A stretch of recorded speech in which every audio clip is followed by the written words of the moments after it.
जय जय गणेश देवा, जय जय गणेश देवा, जय जय गणेश देवा. आता बघूया पौष कृष्ण चतुर्थी. वसिष्ठराज सांगतात, राजा पौष कृष्ण चतुर्थीचे महात्म्य ऐक. पूर्वीच्या इतिहासात हस्तिनापुरामध्ये वीरसेन नावाचा राजा राहत होता. नेहमीप्रमाणे धर्मशील, दानशूर इत्यादी. परंतु निस्संतान. त्याने पुत्रकामेष्टी यज्ञही केला, पण तरीही व्यर्थ झाला. तेव्हा अति दुःखित असा तो आपल्या स्त्रीसह वनामध्ये गेला. थंडी, वारा, उन्हामध्ये भटकत राहिला. असंच भ्रमण करत असताना तेथे एकदा त्रित नावाचे महामुनी आले. त्यांना नमस्कार करून आपली कथा सविस्तर सांगितली व तो रडू लागला. तेव्हा त्रितमुनी म्हणाले, महिपाला, तुझ्या राज्यात चतुर्थीचे व्रत नष्ट झाले आहे. तू धनपूर्ण असूनही चतुर्थीमुळे सर्व व्रते तुझी विफल होत आहेत. तसेच त्रितांनी स्वतःची एक कथा सांगितली. ते म्हणाले, एकदा मी तपस्साधना करत असताना मला शापानुग्रहणी शक्ती अशी लाभली. एकदा एक विद्यवान ब्राह्मणासह राजाकडे यज्ञ करण्यासाठी मी गेलेलो होतो.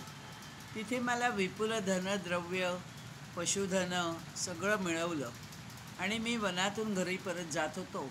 तेव्हा त्या वनात एका द्विजाने मला लुटले आणि एका कूपामध्ये ढकलून दिले. त्या कूपात अन्न पाण्या वाचून मी पडून राहिलो, पण मानसिक यज्ञ मात्र करत होतो, जो संकटकाळी हितावह असतो. यज्ञात ज्या ज्या देवांना मी आहुती दिल्या ते सर्व तेथे आले. आपला हविर्भाग स्वीकारला. मी त्यांची मानसपूजा केली. त्यांनी प्रसन्न होऊन मला इप्सित वर दिला. मला त्यांनी कूपाबाहेर काढले आणि सर्व देव परतले. नंतर दुसऱ्या राजाजवळ मी याचना केली. त्यानेही मला प्रभूत धन मिळाले, गोधनही मिळाले.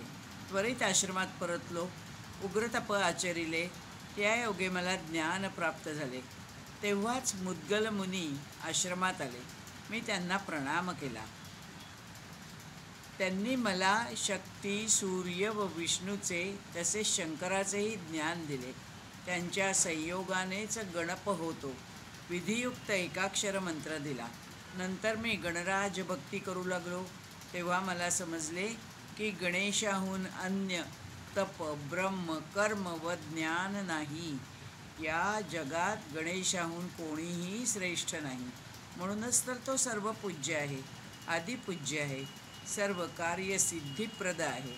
त्याच्याशिवाय केलेले कार्य म्हणजे भस्मात आहुती दिल्याप्रमाणे निष्फळ आहे, असे सांगून त्यांनी राजाला दशाक्षर मंत्र दिला व ते चतुर्थीचे व्रत करण्यास सांगितले.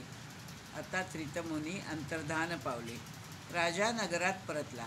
त्यानंतर येणारी पहिली पौष कृष्ण चतुर्थी होती. प्रजाजनांसह त्याने व्रत आचरिले. नंतर त्याला पुत्रलाभही झाला. सुखाने अनेक वर्षे राज्य केले. प्रजाही सुखी झाली. अंती तो ब्रह्ममय झाला. आता ह्यात दुसरी कथा अशी की गौड देशात एक वाणी होता. द्रव्य लोभाने प्रत्यक्ष पित्याला त्याने विष देऊन मारले. आई आणि अन्य जनांनाही ठार केले. त्याचे धनही लुबाडले. परस्त्रियांचा भोग घेत होता. असे बघत असता शेवटी राजाने एकदा त्याला पकडले आणि बंदिस्त केले. दैवयोगे ती पौष कृष्ण चतुर्थी होती. दिवसभर उपास घडला. चंद्रोदयाला रक्षकांनी त्याला काही कदान्न दिले. ते खाऊन विचार करत बसला होता. परंतु राजाने पंचमीला त्याला सुळावर चढवले. नकळत घडलेल्या व्रताने तो मुक्त झाला. असे हे पौष संकष्टीचे महात्म्य. जो वाचेल, इतरांना सांगेल, ऐकेल, आचरेल, त्याला शुभलाभ होईल. जय जय गणेश देवा. धन्यवाद.